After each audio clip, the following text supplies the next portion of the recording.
Se tem uma marca que está super comentada esse ano é a Givenchy, graças ao casamento real de Meghan Markle e o príncipe Harry e ao vestido da noiva que foi feito pela estilista de hoje na Givenchy, que é a Claire Waight Keller. Então hoje eu vou contar para vocês um pouco da história dessa marca, Givenchy.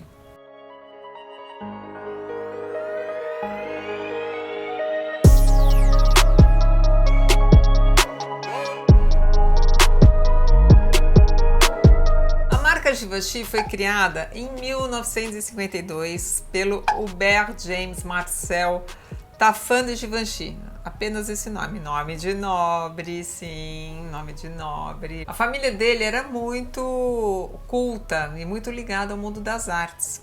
Tem uma tradição de família de tapeçaria. Tapeçaria, gente, na França é uma coisa muito artística. Ele é de uma cidade chamada Beauvais, que é no norte de Paris, fica pertinho, mas fica ao norte de Paris.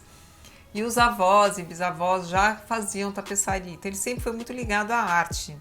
A família inteira, aliás, era muito ligada à arte e tinha esse lado nobre também. Daí, com 17 anos, ele quis ir para Paris para estudar na Escola de Belas Artes, a École des Beaux-Arts. Lá foi ele. Já muito talentoso, levou seus croquis, ou seja, seus desenhos de moda debaixo do braço e vendeu já alguns para o Jacques Fath. De cara, gente, foi um sucesso. 2 anos depois, ele já estava trabalhando na Maison do Robert Piguet e em seguida ele foi para o Lucien Lelong. Lá ele trabalhava com Christian Dior, com Pierre Balmain, eram todos migues ali na mesma Maison. E em seguida ele realmente encontra um trabalho que marcou mais a vida dele, que foi na Maison da Elsa Schiaparelli, mais conhecida como a Italiana. A Chanel não gostava dela, não falava o nome dela, então a Chanel chamava ela só por a Italiana. Daí lá ele ficou 4 anos, ou seja, lá de fato ele construiu mais uma relação que durou, viu? Porque mesmo depois da morte da Elsa Schiaparelli, ele continuou muito próximo da família, como por exemplo da neta, que é a linda Marisa Berenson, que é atriz, que é modelo, maravilhosa mesmo. E lá também ele conheceu o maridão, o Philippe Venet. Eles trabalharam juntos e depois ele saiu, o Givenchy saiu primeiro, abriu a marca dele e depois saiu o Philippe Venet e teve uma época que ele teve a própria marca também e depois ele foi trabalhar com o próprio Hubert de Givenchy. O Venet está vivo até hoje. O Givenchy morreu esse ano com 91 anos. Aliás, 9 é um número que eu associo muito a ele, porque ele morreu com 91 anos, ele tinha tipo 1,90 m e tantos, ele era muito alto. Eu tive o prazer de conhecer o Givenchy e de estar com ele algumas vezes. E a última vez que eu tive com ele, fiz uma entrevista com ele, porque ele acabou, depois que ele saiu da marca, não, vamos voltar um pouco, né? Depois eu conto essa história para vocês, porque senão eu fico louca aqui, enfim. E nessa época de pós-guerra, gente, era quem brilhava muito, além do Dior, Chanel, etc., era o Balenciaga, o Cristóbal Balenciaga. O Givenchy era louco por ele, tentou trabalhar com ele, não conseguiu, mas foi se aproximando dele. Se aproximou tanto que quando o Balenciaga fechou a maison de costura dele, ele não só indicou os funcionários para trabalharem com o Givenchy, como também as clientes. Olha que santo! Porque o Balenciaga falava que já não tinha ninguém que pudesse vestir as roupas dele no mundo moderno. Imagina hoje, né? Como é que seria? E nisso, o Givenchy então conhece uma mulher muito importante, uma das mulheres mais ricas dos Estados Unidos, louca por moda, muito fashionista, que era a Mona Bismarck. Mona von Bismarck. Casou 5 vezes, adorava a moda. Pra vocês terem uma ideia, uma vez, diz que ela perdeu ou extraviaram as roupas dela numa viagem, então ela foi e encomendou para o Balenciaga de uma vez 150 modelos, apenas, entendeu? Assim, tipo, me faz a coleção inteira aí que eu quero e entrega lá em casa, de alta costura, não era preta-porter, não, é uma loucura, ela era muito fashionista mesmo, e, inclusive quando ela morreu, ela foi enterrada num Givenchy, porque eles ficaram muito amigos. E ele passou a cuidar de todo o acervo dela, Ela deu para ele tipo mais de 30 vestidos e roupas que ela tinha de alta costura do Balenciaga. E ele que cuidou. E foi nessa ocasião que eu entrevistei ele pela última vez, que foi quando eles fizeram uma exposição. A Mona Bismarck tem uma fundação em Paris. É engraçado que ela é americana e é na casa que era dela, que chama Avenue New York. Então, na Avenida Nova York. A fundação é Mona Bismarck American Center, porque ela queria fazer essa ponte entre Estados Unidos e Europa. E daí ele fez essa exposição linda, linda, linda, gente, cada look maravilhoso. E o Givenchy era o curador. Então eu entrevistei ele, daí ele contou as histórias. Ele era um gentleman, realmente, assim, sabe, um cavalheiro, uma pessoa muito educada, assim, educação que você vê de berço, assim, um cuidado, era admirável. E ele foi muito bonitão, viu? Na juventude ele era gato, um olho claro, assim, lindo. Eu quero contar para vocês que ele trabalhou na própria marca, até 1995. Só que 7 anos antes ele já tinha vendido a marca, foi um dos primeiros estilistas a vender a marca para um conglomerado de luxo. No caso, o LVMH, Louis Vuitton Moet Hennessy, que é o grupo que tem a Dior, que tem a própria Givenchy, que tem Kenzo, Fendi, Celine e muitas outras.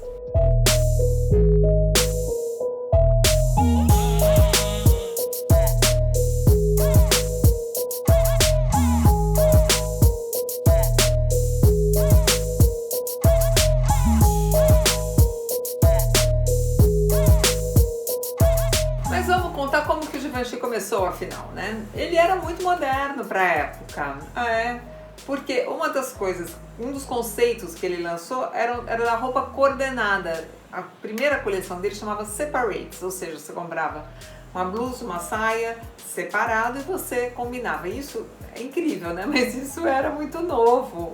Ninguém fazia isso, porque você tinha que comprar total look, sair toda perfeitinha. Uma mulher elegante, usava, né, total look impecável. Então isso foi muito novo na época. E ele tinha algumas amigas, modelos, tipo a Suzy Parker e a Bettina Graziani. E a Bettina foi tão importante também que ele acabou batizando a camisa que ela usou no desfile de blusa Bettina, que é uma blusa linda, que tem aquela manga maravilhosa com babado, sabe? Incrível. E a Bettina também era relações públicas da marca, então eles eram muito próximos. E a coleção fez muito sucesso. Algumas pessoas estranharam essa história de Separates, falaram, nossa, mas isso é meio esquisito, não é? Foi assim? A Bettina era uma modelo, gente, tipo Gisele da época, ela era muito boa mesmo. E a coleção foi um sucesso. Então, assim começou a carreira do Givenchy. E tinha sempre a comparação, porque quem mandava, digamos, na moda na época era o Balenciaga, sempre mais sofisticado, e o Dior, que trouxe aquela coisa hiper feminina e tal. O Givenchy era feminino, mas ele tinha uma coisa mais limpa. Não era minimalista, mas tinha uma coisa mais moderna mesmo. E daí em seguida, veja como são as coisas. Que sorte que ele teve. Ele tinha uma amiga super poderosa, cliente também, que era casada com o Bambambam da Paramount, que é a empresa de Hollywood. E ela pediu para ele, você pode receber a Miss Hepburn? Ele falou, claro, então encaixou na agenda, que ele estava muito ocupado e tal. Quando ele chega na sala, não era quem ele estava esperando uma atriz que já era famosa, que era a Katharine Hepburn. E chegou lá, não era ela, era uma mocinha chamada Audrey Hepburn. Então rolou um pouco de saia justa, mas a Audrey conquistou o coração dele. E ela queria as roupas e ele não tinha como fazer. E daí da hora ele falou, olha, então tá bom, se você quiser você pega o que tá aqui, porque eu não tenho tempo para fazer uma coisa especial para você, porque eu tenho que fazer um desfile. E ela começou a provar e tudo ficava perfeito, porque ela tinha corpo de modelo, a Audrey. E tudo isso, sabe por que ela foi lá? Porque, olha que esperta a Audrey, ela estava fazendo um filme chamado Sabrina, e o Sabrina é uma história de uma menina, meio caipira dos Estados Unidos, que vai para Paris fazer um curso de gastronomia, olha só, nos anos 50, hein? E volta, quando ela volta para casa, ela volta uma pessoa super sofisticada, tipo, sabe, tomou um banho de Paris, tomou um banho de perfume francês. Então o figurino tinha que refletir essa mudança dela, ela tinha que voltar muito chique, muito linda. A figurinista na época era Edith Head, que era Bam Bam Bam, também de Hollywood, muito conhecida, né? Vocês sabem que todo mundo diz que é Edna Moda, de Os Incríveis, é inspirada na Edith Head. Sabe aquele humorzinho assim? No capes, nada de capa. Então, a Edith Head era meio assim. E ela, olha, a fama era ruim e ela deve ser verdadeira, porque ela ficou bem chateada com essa história, porque a Audrey combinou isso direto com o diretor, que era o Billy Wilder. Foi para Paris, amor, conseguiu o horário no Givenchy, conseguiu as roupas e voltou para Hollywood com as roupas para serem reproduzidas, né? E esse filme, Sabrina, foi indicado para vários Oscars, tipo 6 Oscars. Mas ganhou uma categoria, que é qual? Figurino. E pergunta se Edith Head deu crédito para o Givenchy? Não. Pergunta se tinha crédito para ele também no filme? Não. Hoje já tem, tá? Bom, o sucesso deste figurino foi tamanho que a Audrey nunca mais se desgrudou dele. E para ele foi incrível, porque ela projetou muito ele nos Estados Unidos também. Aliás, no mundo, né? Porque um filme desse fazia um sucesso enorme. E ele passou a vestir ela não só para os filmes, como também na vida real. O filme foi tão importante que um dos looks é um vestido que tem aquele decote conhecido como batô ou canoa, sabe? Que é o formato de uma canoa. Que por causa do filme virou o decote Sabrina. Por causa da Audrey no filme. Incrível, né? Você vê como a Audrey era esperta, porque ela não tinha acesso a coisas lindas e chiques e sofisticadas assim. Então, ela aproveitou uma oportunidade de trabalho e isso mudou a vida dela, mudou a vida do cinema, mudou a vida da moda, mudou tudo, graças a ela e ao Givenchy. O Givenchy dizia, a Audrey morreu antes dele, dizia que ninguém vestia tão bem uma roupa quanto ela, a não ser uma outra pessoa que é brasileira, grande modelo Dalma Calado. Ele só comparava a elegância da Audrey à elegância de Dalma Calado. No andar, no vestir, no mexer. Incrível, né? A Dalma é bárbara, gente. Muito boa.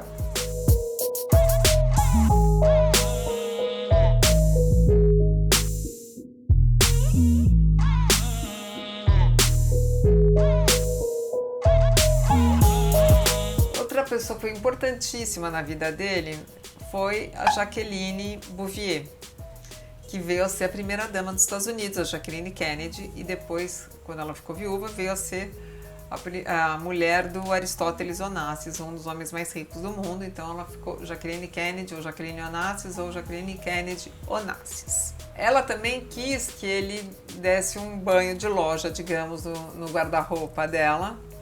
Então ele fez muitos looks para ela, muitos. Ele fez muitos looks para ela, embora ela privilegiasse um americano que era o Oleg Cassini, né, com o tempo, né? Mas eles foram muito próximos também. O Givenchy fez o figurino dos 7 filmes seguidos de Sabrina. Tem Cinderela em Paris, tem Bonequinha de Luxo, que é o Breakfast at Tiffany's, tem Charada, tem Quando Paris Alucina, tem Como Roubar $1 Milhão, Um Amor na Tarde.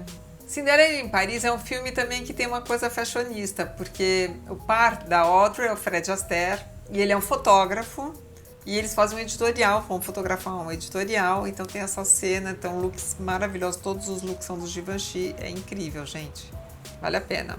Daí, já o Bonequinha de Luxo, que é acho que uma das imagens mais icônicas, e que sorte da Tiffany, não? Eu nunca vi um marketing espontâneo tão bem orquestrado como esse.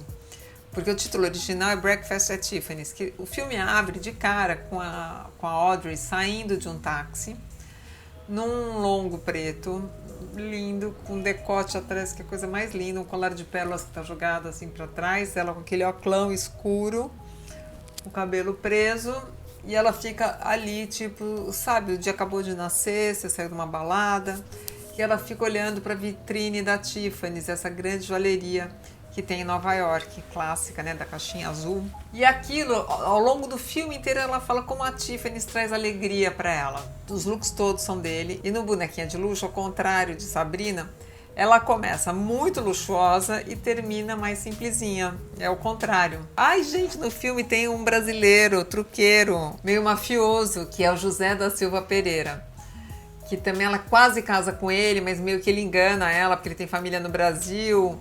E ela chega a aprender português. Eu acho que você está gostando do açougueiro. Uma graça o filme. E a direção de arte, nossa, como é lindo. Lindo, uma coisa. E a Audrey, então, imagina, com toda essa influência que o cinema tinha, se tem até hoje, naquela época, era grande influência. Virou uma super it girl, né? Uma influencer. Todo mundo imitava o estilo da Audrey. E na vida, tô pensando aqui agora, eu acho que eu também. Porque eu adoro usar, que nem ela, uma sapatilhazinha, uma calça mais curta, tá muito prática. Ela usava muito esse look na vida. E ela lançou também a moda do oclão com chapéu. Ela e ele, né? Ela e o Givenchy. Ela disse numa entrevista que quando ela não achava que ela precisava comprar de roupa na Givenchy, ela pediu autorização para ele para poder comprar em outro lugar.